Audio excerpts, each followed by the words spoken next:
आज फिर मैं आपको एक बड़ी मिस्टेक बताने वाला हूँ। बड़ी मिस्टेक क्या है? ये सवाल है जैसे x की घात 3 प्लस एक्स स्क्वायर बराबर x। इसको हमें सोल्व करना है, हल करना है। ठीक है, हल करने के लिए क्या करेंगे? अक्सर क्या होता है, जैसे इसमें से कॉमन ले लो। इसमें से कॉमन क्या है हमारे पास? x की घात 2 कॉमन है, क्योंकि यहाँ 3 है। तो यहाँ कितनी बचेगी? 1, और यहाँ बचेगी x की घात 2 है, वही हमने कॉमन ले ली, तो यहाँ बचेगा हमारे पास 1।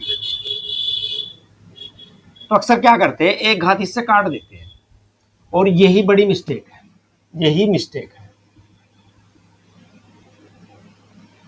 क्योंकि आपको पता है, अगर कोई भी समीकरण हो जिसमें जितनी उसमें चर राशि की बड़ी घात होगी उतने ही उसके हल होंगे। इसके हल कितने होंगे हमारे पास? 3। एक तो हमने यहां काट दिया, तो 2 बचे आ गए। 2 हल थोड़े ही होंगे, इसके हल होंगे 3। इसका सही तरीका क्या है? जो इसका सही तरीका है उसको क्या करना है आपको? सही तरीका x की घात 3 प्लस एक्स स्क्वायर, उस x को इधर लेके आना है। x ये इधर माइनस का हो जाएगा। अब देखो तीनों में क्या कॉमन है? अगर कॉमन भी तीनों में x कॉमन है, ये 3 घात, ये 2 घात, ये 1 घात। कॉमन का मतलब इनमें में ऐसा क्या है? ऐसी संख्या जो तीनों को भाग कर दे।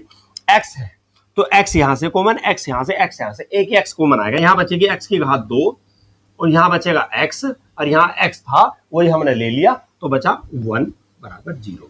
अब इसे हम 0 के बराबर रखेंगे, x बराबर 0। एक तो ये आ गया और बाकी 2 इसे हल करेंगे।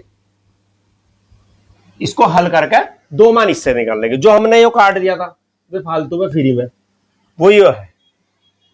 x का एक मान ये है। समझ में आया होगा? धन्यवाद।